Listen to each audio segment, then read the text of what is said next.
आज ହେଉଛି ସେପ୍ଟେମ୍ବର ମାସ 6 ତାରିଖ ଶନିବାର। ଆସନ୍ତୁ ଆଜିର ଦେଶ ବିଦେଶର ପ୍ରମୁଖ ଖବରଗୁଡ଼ିକ ଉପରେ ନଜର ପକାଇବା। ତା ପୂର୍ବରୁ ଚ୍ୟାନେଲରେ ନୂଆ ଥିଲେ ଚ୍ୟାନେଲକୁ ସବସ୍କ୍ରାଇବ୍ କରି ପାଖରେ ଆସୁଥିବା ବେଲ୍ ଆଇକନ୍କୁ ଅନ୍ କରିଦିଅନ୍ତୁ ଏବଂ ଆପଣ କେଉଁ ଜିଲ୍ଲାରୁ ଆମର ଏହି ଭିଡ଼ିଓକୁ ଦେଖୁଛନ୍ତି କମେଣ୍ଟ ବକ୍ସରେ ନିଶ୍ଚୟ ଲେଖନ୍ତୁ। ତେବେ ଆସନ୍ତୁ ଆଜିର ସମ୍ପୂର୍ଣ୍ଣ ଖବର ଉପରେ ନଜର ପକାଇବା। ଆଜିର ପ୍ରଥମ ଖବର, 3 ବର୍ଷରେ ପୂରଣ ହେବ ପ୍ରାୟ 45,000 ଶିକ୍ଷକ ପଦବୀ। ମୁଖ୍ୟମନ୍ତ୍ରୀ ଶିକ୍ଷା ପୁରସ୍କାର 2024-25 ପ୍ରଦାନ। ଝାରସୁଗୁଡ଼ା, ଖୋର୍ଦ୍ଧା ଓ ଜଗତସିଂହପୁରକୁ ଶ୍ରେଷ୍ଠ ଜିଲ୍ଲା ପୁରସ୍କାର। 3 ଜଣ ଜିଲ୍ଲା ଶିକ୍ଷା ଅଧିକାରୀଙ୍କୁ ପୁରସ୍କାର ପ୍ରଦାନ କରାଯାଇଛି। ସୋନପୁରର ଲକ୍ଷଣ ଭୋଇ, ସୁନ୍ଦରଗଡ଼ର ଅମୂଲ୍ୟ ପ୍ରଧାନ ପୁରସ୍କୃତ ହୋଇଛନ୍ତି। ବଲାଙ୍ଗୀର ଧ୍ରୁବଚରଣ ବେହେରା ପୁରସ୍କୃତ ହୋଇଛନ୍ତି। ଢେଙ୍କାନାଳ, ଜଗତସିଂହପୁର ଓ ଅନୁଗୁଳକୁ ପୁରସ୍କୃତ ହୋଇଛନ୍ତି। 10 ବ୍ଲକ ଶିକ୍ଷାଧିକାରୀଙ୍କୁ ପୁରସ୍କାର ପ୍ରଦାନ କରିଛନ୍ତି। ଅନ୍ୟପଟେ ଚୁକ୍ତିଭିତ୍ତିକ ନୁହେଁ, ରେଗୁଲାର ଭିତ୍ତିରେ ନିଯୁକ୍ତି ଦିଆଯିବ କହିଛନ୍ତି ମୁଖ୍ୟମନ୍ତ୍ରୀ। ଶିକ୍ଷା କ୍ଷେତ୍ରରେ 2ଟି ବଡ଼ ଆହ୍ୱାନ ଥିବା କହିଛନ୍ତି ମୁଖ୍ୟମନ୍ତ୍ରୀ। ଡ୍ରପ୍ ଆଉଟ୍ ହାର ଓ ହ୍ରାସ ଗୁଣାତ୍ମକ ଶିକ୍ଷା ପ୍ରଦାନ 2ଟି ବଡ଼ ଆହ୍ୱାନ ଦେଇଛନ୍ତି। ତଥ୍ୟ ଅନୁସାରେ 24% ଆଦିବାସୀ ପିଲା ଅଧାରୁ ପାଠ ଛାଡୁଛନ୍ତି। ତେଣୁ ଆମେ ମାଧୋ ସିଂ ହାତ ଖର୍ଚ୍ଚ ଯୋଜନା ଲାଗୁ କରୁ। ଏହାଦ୍ୱାରା 3 ଲକ୍ଷରୁ ଅଧିକ ଛାତ୍ରଛାତ୍ରୀ ଉପକୃତ ହେଉଛନ୍ତି। ଫଳରେ ଡ୍ରପ୍ ଆଉଟ୍ ଯଥେଷ୍ଟ ହ୍ରାସ ପାଇଥିବା ସୂଚନା ମିଳିଛି। ଗୁଣାତ୍ମକ ଶିକ୍ଷା ପ୍ରଦାନ ମଧ୍ୟ ବଡ଼ ଆହ୍ୱାନ, ବିଶେଷ କରି ପ୍ରାଥମିକ ଶିକ୍ଷା କ୍ଷେତ୍ରରେ। ପରବର୍ତ୍ତୀ ଖବର, ଭତ୍ତା ପାଇଁ ବୟସ ଜାଲିଆତି, ନିଆଯିବ କଡ଼ା କାର୍ଯ୍ୟାନୁଷ୍ଠାନ। ବୟସ ଜାଲିଆତି ପ୍ରସଙ୍ଗରେ ମନ୍ତ୍ରୀ ନିତ୍ୟାନନ୍ଦ ଗଣ୍ଡ ବଡ଼ ସୂଚନା ଦେଇଛନ୍ତି। ମନ୍ତ୍ରୀ କହିଛନ୍ତି, ଏଣିକି ବୟସ ଜାଲିଆତି କଲେ ଖୁବ୍ ଶୀଘ୍ର କାର୍ଯ୍ୟାନୁଷ୍ଠାନ ନିଆଯିବ। ନିଜର ଭୋଟର କାର୍ଡ ଜାଲିଆତି କରି ବୟସ ବଢ଼ାଉଛନ୍ତି। ଭୋଟର କାର୍ଡ ଯାଞ୍ଚ ପାଇଁ ଜିଲ୍ଲାପାଳଙ୍କୁ ବିଭାଗ ପକ୍ଷରୁ ନିର୍ଦ୍ଦେଶ ଦିଆଯାଇଛି। ଅଯୋଗ୍ୟ ଆବେଦନକାରୀଙ୍କୁ ରୋକିବାକୁ ନିର୍ଦ୍ଦେଶ ଦିଆଯାଇଛି। ଯିଏ ଭତ୍ତା ପାଇବାକୁ ଯୋଗ୍ୟ ତାଙ୍କୁ ଚିହ୍ନଟ କରାଯାଇ ଭତ୍ତା ଦିଆଯିବ। ଅଯୋଗ୍ୟ ହିତାଧିକାରୀଙ୍କ ଉପରେ କଡ଼ା କାର୍ଯ୍ୟାନୁଷ୍ଠାନ ନିଆଯିବ ବୋଲି ମନ୍ତ୍ରୀ କହିଛନ୍ତି। ପରବର୍ତ୍ତୀ ଖବର, କର୍କଟ ରୋଗୀଙ୍କର କମିବ ଔଷଧ ଖର୍ଚ୍ଚ। ରୋଗରେ ବ୍ୟବହୃତ ମେଡିସିନ ଉପରେ ଜିଏସ୍ଟି ହ୍ରାସ। କେନ୍ଦ୍ର ସରକାର ଅନେକ ଅତ୍ୟାବଶ୍ୟକ ଔଷଧ ଉପରେ ଜିଏସ୍ଟି ହ୍ରାସ କରି ସାଧାରଣ ଲୋକଙ୍କୁ ଏକ ବଡ଼ ଆଶ୍ୱସ୍ତି ଦେଇଛନ୍ତି। ବିଶେଷ କରି କର୍କଟ ରୋଗୀଙ୍କ ପାଇଁ ଏହି ନିଷ୍ପତ୍ତି ବହୁତ ଗୁରୁତ୍ୱପୂର୍ଣ୍ଣ। କାରଣ ଏହି ରୋଗଗୁଡ଼ିକର ଚିକିତ୍ସା ଦୀର୍ଘ ସମୟ ଧରି ଚାଲିଥାଏ ଏବଂ ପ୍ରତି ମାସରେ ହଜାର ହଜାର ଟଙ୍କା ଔଷଧ ପାଇଁ ଖର୍ଚ୍ଚ ହୁଏ। ସରକାର 33ଟି ଜୀବନ ରକ୍ଷାକାରୀ ଔଷଧ ଉପରୁ ଜିଏସ୍ଟି ସମ୍ପୂର୍ଣ୍ଣ ଭାବରେ ହଟାଇ ଦେଇଛନ୍ତି। ପୂର୍ବରୁ ଏଗୁଡ଼ିକ ଉପରେ 12% ଟିକସ ଥିଲା। ବର୍ତ୍ତମାନ ଏହି ଔଷଧଗୁଡ଼ିକ ଶୂନ୍ୟ ଟିକସରେ ଉପଲବ୍ଧ ହେବ। ଏଥିରେ ଆସିମିନିଭ୍, ମେପୋଲିଜୁମାବ, ପେଜିଲେଟ୍ରେଡ୍, ଲିପୋସୋମାଲ, ଇରିନୋଟେକାନ, ଡାରାଟୁମୁଭାବ, ଆଗାଲସିଡେଜ ଆଲଫା, ଆଲିରୋକୁମାବ, ଇଭୋଲୋକୁମାବ ଇତ୍ୟାଦି ଅନେକ ଗମ୍ଭୀର ରୋଗର ଔଷଧ ଅନ୍ତର୍ଭୁକ୍ତ। ଏଗୁଡ଼ିକ ମଧ୍ୟରୁ ଅଧିକାଂଶ କର୍କଟ ଚିକିତ୍ସାରେ ବ୍ୟବହୃତ ଔଷଧ, ଯାହାର ମୂଲ୍ୟ ପୂର୍ବରୁ ବହୁତ ଅଧିକ। ଟିକସ ହଟାଇବା ସହିତ ଏହାର ମୂଲ୍ୟରେ ସିଧାସଳଖ ହ୍ରାସ ଘଟିବ ଏବଂ ରୋଗୀଙ୍କ ବୋଝ ହ୍ରାସ ପାଇବ। ଏହା ବ୍ୟତୀତ ଅନେକ ଅନ୍ୟାନ୍ୟ ଔଷଧ ଉପରେ ମଧ୍ୟ ଆଶ୍ୱସ୍ତି ଦିଆଯାଇଛି, ଯାହା ଉପରେ ପୂର୍ବରୁ 18% ଜିଏସ୍ଟି ଲାଗୁ କରାଯାଉଥିଲା। ଏବେ କେବଳ 5% ଟିକସ ଲାଗୁ ହେବ। ଏଥିରେ ମଧୁମେହ ଏବଂ ହୃଦରୋଗ ସମ୍ବନ୍ଧୀୟ ଔଷଧ, ଇନ୍ସୁଲିନ୍, ରକ୍ତଚାପ ନିୟନ୍ତ୍ରଣକାରୀ ଔଷଧ ଏବଂ ପରୀକ୍ଷା କିଟ୍ ଅନ୍ତର୍ଭୁକ୍ତ। ପ୍ରତିଦିନ ବ୍ୟବହୃତ ଏହି ଔଷଧଗୁଡ଼ିକ ଏବେ ପୂର୍ବ ଅପେକ୍ଷା ଶସ୍ତାରେ ଉପଲବ୍ଧ ହେବ, ଯାହା ଲକ୍ଷ ଲକ୍ଷ ରୋଗୀଙ୍କୁ ଲାଭ ଦେବ। ପରବର୍ତ୍ତୀ ଖବର, ଓଡ଼ିଶାକୁ 400ଟି ଇ ବସ୍ ପ୍ରଦାନ କରିବେ ମୋଦି। ଖୁବ୍ ଶୀଘ୍ର ରାଜ୍ୟର ବିଭିନ୍ନ ଜିଲ୍ଲାରେ ଗଡ଼ିବ ଇ ବସ୍। ଆଗକୁ ରାଜ୍ୟରେ ଅଧିକ ଗଡ଼ିବ ଇ ବସ୍। ପରିବେଶ ସୁରକ୍ଷା ପାଇଁ ଆଗକୁ ଅଧିକ ଇ ବସ୍ ପ୍ରଚଳନ କରିବାକୁ ସରକାର ଯୋଜନା କରୁଛନ୍ତି। ଯଦି ଦେଖିବା, ଏବେ ରାଜ୍ୟରେ ପାଖାପାଖି 1000ଟି ଇ ବସ୍ର ଆବଶ୍ୟକତା ରହିଛି।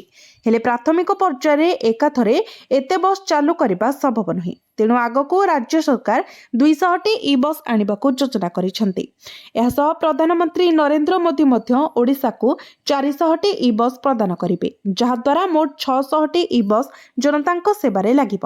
ଏମିତିରେ ଏବେ 25ଟି ଇ ବସ୍ ଆସୁଛି, ଯାହା ପ୍ରଥମେ ସମ୍ବଲପୁରକୁ ପ୍ରଦାନ କରାଯିବ। ପରବର୍ତ୍ତୀ ସମୟରେ ଅନ୍ୟ ଜିଲ୍ଲାକୁ ମଧ୍ୟ ଇ ବସ୍ ପ୍ରଦାନ କରାଯିବାର କାର୍ଯ୍ୟକ୍ରମ ରହିଛି ବୋଲି କହିଛନ୍ତି ମନ୍ତ୍ରୀ କୃଷ୍ଣଚନ୍ଦ୍ର ପାତ୍ର। ପରବର୍ତ୍ତୀ ଖବର, ପିଲାଙ୍କ ସହ ମିଶି ଶିକ୍ଷକମାନେ ଖାଆନ୍ତୁ ମଧ୍ୟାହ୍ନ ଭୋଜନ। ମୁଖ୍ୟମନ୍ତ୍ରୀ ଦେଲେ ନିର୍ଦ୍ଦେଶ। ସରକାରୀ ସ୍କୁଲର ଶିକ୍ଷକମାନଙ୍କୁ ଛାତ୍ରଛାତ୍ରୀମାନଙ୍କ ସହିତ ମଧ୍ୟାହ୍ନ ଭୋଜନ କରିବାକୁ ନିର୍ଦ୍ଦେଶ ଦିଆଯାଇଛି। ତେଲେଙ୍ଗାନାର ମୁଖ୍ୟମନ୍ତ୍ରୀ ରେବନ୍ତ ରେଡ୍ଡି ହାଇଦ୍ରାବାଦରେ ଶିକ୍ଷକ ଦିବସରେ ଆୟୋଜିତ ଏକ କାର୍ଯ୍ୟକ୍ରମରେ ଯୋଗଦେଇ ଏହା କହିଛନ୍ତି। ରେଡ୍ଡି କହିଛନ୍ତି ଯେ ସରକାରୀ ସ୍କୁଲରେ ଖାଦ୍ୟ ଖରାପ ହେବାର ଅନେକ ଘଟଣା ଘଟେ। ସରକାର ଖାଦ୍ୟ ଏବଂ ଅନ୍ୟାନ୍ୟ ମୌଳିକ ଆବଶ୍ୟକତା ପାଇଁ ପାଣ୍ଠି ବୃଦ୍ଧି କରୁଛନ୍ତି, କିନ୍ତୁ ଏହିଭଳି ଘଟଣାରେ ସେ ଦୁଃଖିତ ହୁଅନ୍ତି। ରେଡ୍ଡି କହିଛନ୍ତି ଯେ ସ୍କୁଲ ପରିଦର୍ଶନ କରିବେ ଏବଂ ଛାତ୍ରଛାତ୍ରୀଙ୍କ ସହିତ ଖାଦ୍ୟ ଖାଇବେ। ସେ କହିଛନ୍ତି ଯଦି ଶିକ୍ଷକମାନେ ଛାତ୍ରଛାତ୍ରୀଙ୍କ ସହିତ ଖାଦ୍ୟ ଖାଇବେ ତେବେ ଏହା ଖାଦ୍ୟ ପ୍ରସ୍ତୁତିର ଉପଯୁକ୍ତ ମାନ ବଜାୟ ରଖିବାରେ ସାହାଯ୍ୟ କରିବ। ପରବର୍ତ୍ତୀ ଖବର, ଗୋଟିଏ ବୋର୍ଡରେ ଚାଲିବ ପ୍ରଥମରୁ ଦ୍ୱାଦଶ। ମୁଖ୍ୟମନ୍ତ୍ରୀ ମୋହନ ଚରଣ ମାଝୀଙ୍କ ବଡ଼ ଘୋଷଣା। ସ୍କୁଲ ପାଇଁ ପାଠ୍ୟ ଖସଡ଼ା 2025 ଉନ୍ମୋଚନ କଲେ ମୁଖ୍ୟମନ୍ତ୍ରୀ ମୋହନ ଚରଣ ମାଝୀ। ପଢ଼ିବା ଗଢ଼ିବା ଓଡ଼ିଶା ଅଭିଯାନର ହେଲା ଶୁଭାରମ୍ଭ। ସେପ୍ଟେମ୍ବର 2025ରୁ ମାର୍ଚ୍ଚ 2026 ଯାଏଁ ଏହି ଅଭିଯାନ ଚାଲିବ। ପିଲାଙ୍କୁ ମାତୃଭାଷାରେ ଦକ୍ଷ କରିବା ଏହାର ଲକ୍ଷ୍ୟ। ଗୋଟିଏ ବୋର୍ଡରେ ଚାଲିବ ପ୍ରଥମରୁ ଦ୍ୱାଦଶ। ଏଣିକି ପ୍ରଥମରୁ ଦ୍ୱାଦଶ ଶ୍ରେଣୀ ଗୋଟିଏ ବୋର୍ଡରେ ଚାଲିବ। ରାଜ୍ୟସ୍ତରୀୟ ଗୁରୁ ଦିବସ ଉତ୍ସବରେ ମୁଖ୍ୟମନ୍ତ୍ରୀ ମୋହନ ଚରଣ ମାଝୀ ବଡ଼ ଘୋଷଣା କରିଛନ୍ତି। ମାଧ୍ୟମିକ ଶିକ୍ଷା ପରିଷଦ ଓ ଉଚ୍ଚ ମାଧ୍ୟମିକ ଶିକ୍ଷା ପରିଷଦ ମିଶି ଗୋଟିଏ ବୋର୍ଡ ହେବ। ଛାତ୍ର ଓ ଶିକ୍ଷକଙ୍କର ଯାହା ସମସ୍ୟା ଥିବ ତାକୁ ସମାଧାନ କରିବ ଏହି ବୋର୍ଡ। ପରବର୍ତ୍ତୀ ଖବର, ସରକାର ନେଲେ ବଡ଼ ନିଷ୍ପତ୍ତି। ଏଣିକି ରାଜ୍ୟର ସବୁ ସରକାରୀ ଅଫିସରେ ଏହା ହେବ ବାଧ୍ୟତାମୂଳକ। ସରକାର ନେଇଛନ୍ତି ବଡ଼ ପଦକ୍ଷେପ। ରାଜ୍ୟ ସରକାର ଜାରି କରିଛନ୍ତି କଡ଼ା ନିର୍ଦ୍ଦେଶନାମା। ଏଣିକି ରାଜ୍ୟର ସବୁ ସରକାରୀ ଅଫିସରେ ବିଏସ୍ଏନ୍ଏଲ୍ ନେଟୱାର୍କ ବ୍ୟବହାର କରିବା ହୋଇଛି ବାଧ୍ୟତାମୂଳକ। ଇଲେକ୍ଟ୍ରୋନିକ ଓ ସୂଚନା ପ୍ରଯୁକ୍ତି ବିଭାଗ ପକ୍ଷରୁ ରାଜ୍ୟର ସବୁ ବିଭାଗକୁ ଚିଠି ଲେଖି ଏନେଇ ଅବଗତ କରାଯାଇଛି। ଭାରତ ସଞ୍ଚାର ନିଗମ ଲିମିଟେଡ୍ ବିଏସ୍ଏନ୍ଏଲ୍ର ପୂର୍ବ ସ୍ଥିତି ଫେରାଇ ଆଣିବାକୁ ଉଦ୍ୟମ ଆରମ୍ଭ ହୋଇଯାଇଛି। ରାଜ୍ୟ ସରକାର ବିଏସ୍ଏନ୍ଏଲ୍ ନେଟୱାର୍କକୁ ମଜବୁତ କରିବା ପାଇଁ ପଦକ୍ଷେପ ଗ୍ରହଣ କରିଛନ୍ତି। ଏଣିକି ସରକାରୀ କାର୍ଯ୍ୟାଳୟରେ ବିଏସ୍ଏନ୍ଏଲ୍ ନେଟୱାର୍କ ବ୍ୟବହାର ବାଧ୍ୟତାମୂଳକ ବୋଲି କହିଛନ୍ତି। ଏନେଇ କଡ଼ା ନିର୍ଦ୍ଦେଶନାମା ମଧ୍ୟ ଜାରି କରିଛନ୍ତି। ରାଜ୍ୟ ସରକାରଙ୍କ ନିର୍ଦ୍ଦେଶ ପରେ ସମବାୟ ବିଭାଗ ଏନେଇ ନିର୍ଦ୍ଦେଶାବଳୀ ଜାରି କରିଛି। ରାଜ୍ୟର ସମସ୍ତ ଡିଆର୍ସିଏସ୍ ଏଆର୍ସିଏସ୍କୁ ସମବାୟ ନିର୍ଦ୍ଦେଶକଙ୍କ ଚିଠି ଜାରି ହୋଇଛି। ଯେଉଁଠାରେ ଏପରି ସେବା ଉପଲବ୍ଧ ଏବଂ ବୈଷୟିକ ଭାବରେ ସମ୍ଭବ ସେଠାରେ ଇଣ୍ଟରନେଟ୍, ବ୍ରଡବ୍ୟାଣ୍ଡ, ଲ୍ୟାଣ୍ଡଲାଇନ୍ ଏବଂ ଲିଜ୍ ଲାଇନ୍ ସଂଯୋଗ ପାଇଁ ବିଏସ୍ଏନ୍ଏଲ୍ ସେବାର ବ୍ୟବହାର ସୁନିଶ୍ଚିତ କରିବେ। ତୁରନ୍ତ ସମୀକ୍ଷା ସହ ଚାଲୁଥିବା ସେବାରେ ବାଧା ସୃଷ୍ଟି ନ କରି ବିଏସ୍ଏନ୍ଏଲ୍ ସେବା ହସ୍ତାନ୍ତର କରିବେ। ଆସନ୍ତା 30 ତାରିଖ ସୁଦ୍ଧା ରିପୋର୍ଟ ପ୍ରଦାନ କରିବେ। ବିଏସ୍ଏନ୍ଏଲ୍ର ବ୍ୟବହାର ନେଇ ଡିଆର୍ସିଏସ୍ ଏବଂ ଏଆର୍ସିଏସ୍ ସେମାନଙ୍କ ଅଧୀନରେ ଥିବା ସମସ୍ତ କାର୍ଯ୍ୟାଳୟକୁ ନିର୍ଦ୍ଦେଶ ଜାରି କରିବେ।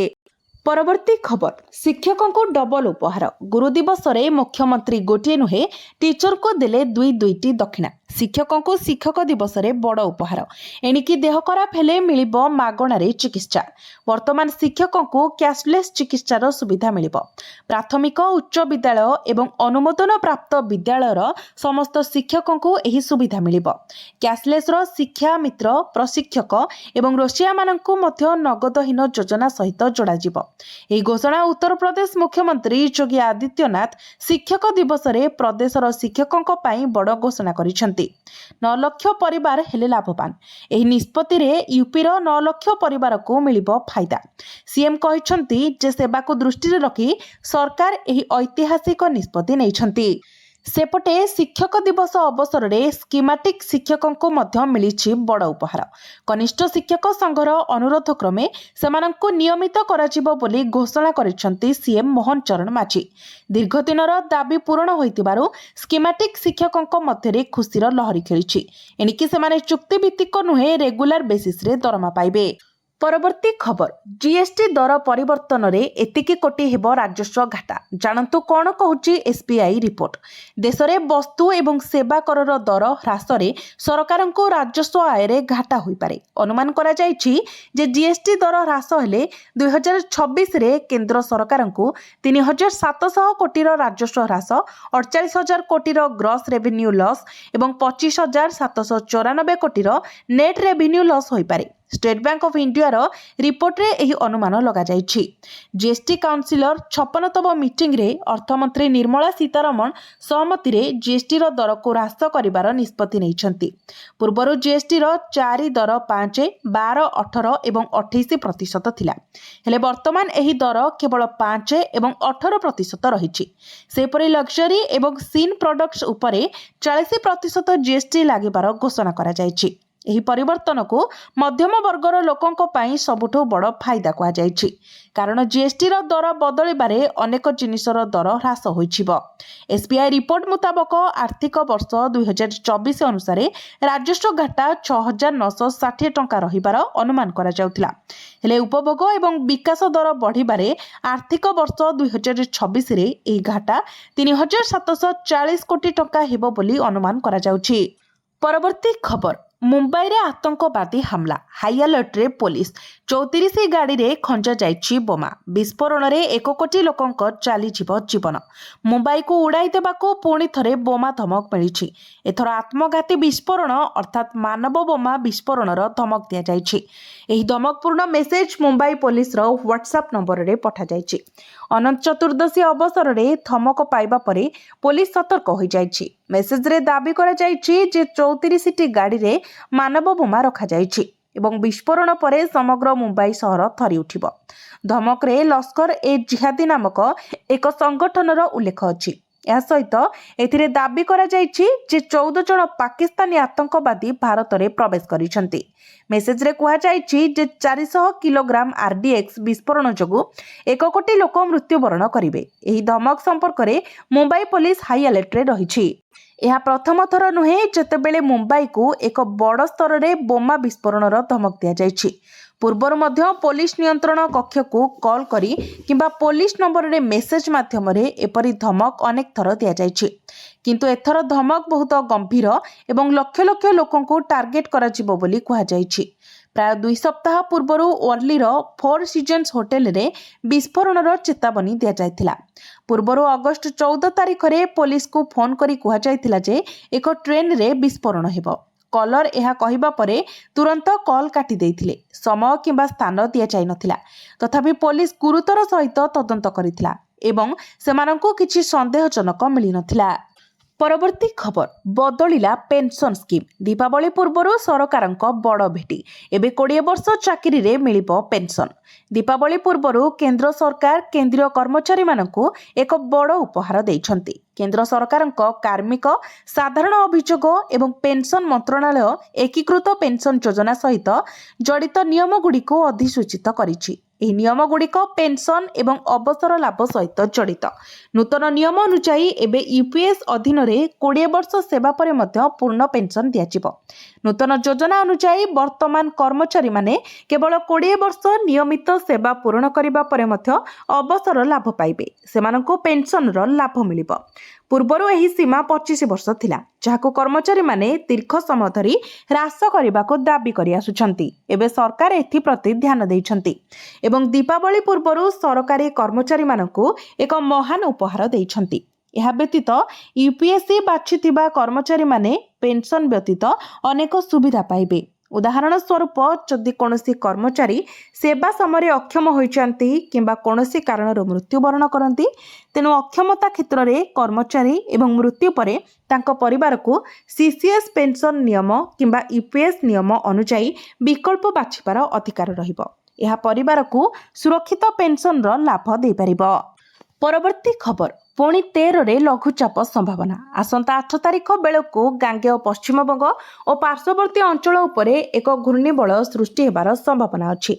ଆସନ୍ତା 13 ତାରିଖ ବେଳକୁ ଉତ୍ତର ପଶ୍ଚିମ ବଙ୍ଗୋପସାଗର ଓ ପାର୍ଶ୍ୱବର୍ତ୍ତୀ ପଶ୍ଚିମ କେନ୍ଦ୍ରୀୟ ବଙ୍ଗୋପସାଗରରେ ଏକ ଲଘୁଚାପ ସୃଷ୍ଟି ହୋଇପାରେ। ଏହାର ପ୍ରଭାବ ନେଇ ଏବେଠାରୁ କୌଣସି ଆକଳନ କରାଯାଇନି। ଗତ 24 ଘଣ୍ଟାରେ 18ଟି ଜିଲ୍ଲାରେ ପ୍ରବଳରୁ ଅତି ପ୍ରବଳ ବର୍ଷା ହୋଇଥିବା ବେଳେ ଆଉ 4 ଦିନ ରାଜ୍ୟକୁ ବିଜୁଳି ଘଡ଼ଘଡ଼ି ସହ ବର୍ଷା ହେବା ନେଇ ସତର୍କତା ଜାରି କରାଯାଇଛି। ଶୁକ୍ରବାର ଠାରୁ ବିଜୁଳି ଘଡ଼ଘଡ଼ି ସହ ବର୍ଷା ହେବା ନେଇ 20ଟି ଜିଲ୍ଲାକୁ ୟେଲୋ ୱାର୍ଣ୍ଣିଂ ଜାରି ହୋଇଛି। ସୁନ୍ଦରଗଡ଼, ଝାରସୁଗୁଡ଼ା, ବରଗଡ଼, ସମ୍ବଲପୁର, ଦେବଗଡ଼, ଅନୁଗୁଳ, ଢେଙ୍କାନାଳ, କେନ୍ଦୁଝର, ମୟୂରଭଞ୍ଜ, ବାଲେଶ୍ୱର, ଭଦ୍ରକ, ଯାଜପୁର, କେନ୍ଦ୍ରାପଡ଼ା, କଟକ, ଜଗତସିଂହପୁର, ପୁରୀ, ଖୋର୍ଦ୍ଧା, ନୟାଗଡ଼, ଗଞ୍ଜାମ ଓ ଗଜପତି ଜିଲ୍ଲାକୁ ୟେଲୋ ୱାର୍ଣ୍ଣିଂ ଜାରି କରାଯାଇଛି। ଶନିବାରଠାରୁ ବର୍ଷାର ପରିମାଣ ହ୍ରାସ ପାଇବ ବୋଲି ପାଣିପାଗ ବିଭାଗ ପକ୍ଷରୁ ସୂଚନା ଦିଆଯାଇଛି। ଆଞ୍ଚଳିକ ପାଣିପାଗ କେନ୍ଦ୍ର ନିର୍ଦ୍ଦେଶକ ମନୋରମା ମହାନ୍ତି କହିଛନ୍ତି, ଗତ 24 ଘଣ୍ଟାରେ ରାଜ୍ୟରେ ସ୍ୱାଭାବିକଠାରୁ 149% ଅଧିକ ବର୍ଷା ହୋଇଛି। ପରବର୍ତ୍ତୀ ଖବର, ଓଡ଼ିଶାର ସି ଫୁଡ୍, ହସ୍ତଶିଳ୍ପ ଓ ବୟନଶିଳ୍ପ ଉପରେ ଟ୍ରମ୍ପଙ୍କ ଟାରିଫର ପ୍ରଭାବ। ଓଡ଼ିଶାରୁ ବର୍ଷକୁ ପ୍ରାୟ 5,000 କୋଟି ଟଙ୍କାର ମେରାଇନ୍ ପ୍ରଡକ୍ଟ ଆମେରିକାକୁ ରପ୍ତାନି ହେଉଛି। ଭାରତୀୟ ଦ୍ରବ୍ୟ ଉପରେ ଟ୍ରମ୍ପ ଟାରିଫ 50% ଲାଗିବା ପରେ ଚିନ୍ତାରେ ସି ଫୁଡ୍ ଇଣ୍ଡଷ୍ଟ୍ରି। କେବଳ କମ୍ପାନୀ ମାଲିକ ନୁହନ୍ତି, ଏହାଦ୍ୱାରା ଚିଙ୍ଗୁଡ଼ି ଚାଷୀ, ଶ୍ରମିକ, ବରଫକଳ, ମତ୍ସ୍ୟଜୀବୀ ସମସ୍ତେ ପ୍ରଭାବିତ ହେବେ। ଏବେ ଏହାର ବିକଳ୍ପ ଚିନ୍ତା ଚାଲିଛି। କେବଳ ସି ଫୁଡ୍ ନୁହେଁ, ହସ୍ତଶିଳ୍ପ ଓ ବୟନଶିଳ୍ପ କ୍ଷେତ୍ର ବି ପ୍ରଭାବିତ ହେବ। ଟ୍ରମ୍ପ ଟାରିଫରୁ ମୁକୁଳିବା ପାଇଁ ବିଶ୍ୱସ୍ତରରେ ଆଲୋଚନା ଚାଲିଥିବା ବେଳେ ତିନି ପ୍ରମୁଖ ଶକ୍ତି ଭାରତ, ଚୀନ ଓ ରୁଷ ଏକାଠି ହେବା ଏକ ଶୁଭ ସଂକେତ ଦେଉଛି। ଆମେରିକା ଓ ଭାରତର ବ୍ୟବସାୟିକ ସମ୍ପର୍କ ଖୁବ୍ ପୁରୁଣା। ଏବେ ଟ୍ରମ୍ପଙ୍କ ଟାରିଫ ଯୋଗୁଁ ଭୟଙ୍କର ଭାବେ ହେଲାଣି ପ୍ରଭାବିତ। ଓଡ଼ିଶା ମଧ୍ୟ ଟାରିଫ ୱାର୍ର ହୋଇଛି ଶିକାର। ବିଶେଷ କରି ମେରାଇନ୍ ପ୍ରଡକ୍ଟ ଆମେରିକାକୁ ରପ୍ତାନି ଏକ ପ୍ରକାରର ଅସମ୍ଭବ ହେଲାଣି। 2004ରେ ଓଡ଼ିଶାରୁ ଆମେରିକାକୁ 360 କୋଟି ଟଙ୍କାର ମେରାଇନ୍ ପ୍ରଡକ୍ଟ ଯାଉଥିବା ବେଳେ ଏବେ ଏହା 5,000 କୋଟିରେ ପହଞ୍ଚିଛି। ତେବେ ଟ୍ରମ୍ପଙ୍କ ଟାରିଫ ଯୋଗୁଁ ରପ୍ତାନି ପୂର୍ବରୁ ଏକ୍ସପୋର୍ଟର ପ୍ରଥମେ 50% ଡ୍ୟୁଟି ଦେବାକୁ ପଡ଼ିବ, ଯାହା ଓଡ଼ିଶା ଉଦ୍ୟୋଗୀଙ୍କ ପାଇଁ କଷ୍ଟକର।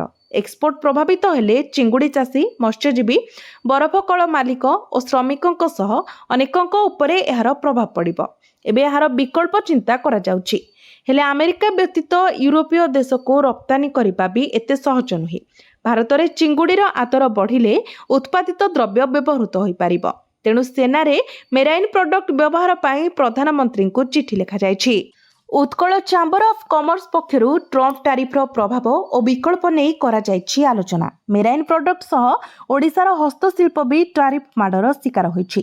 ସେହିପରି ଇସ୍ପାତ କ୍ଷେତ୍ରର ପ୍ରଭାବ ନେଇ ଚର୍ଚ୍ଚା ହେଉଥିଲେ ବି ଏହା ନଗଣ୍ୟ। ବିକଳ୍ପ ଭାବେ ପ୍ରସେସେଡ୍ ଫୁଡ୍ ଉତ୍ପାଦନ ଉପରେ ଗୁରୁତ୍ୱ ଦେବାକୁ ମତ ପ୍ରକାଶ ପାଇଛି। ଏଥିପାଇଁ କେବଳ ଧାନ ନୁହେଁ, ଅତ୍ୟାଧୁନିକ ଜ୍ଞାନକୌଶଳରେ ପନିପରିବା ଚାଷ ଜରୁରୀ।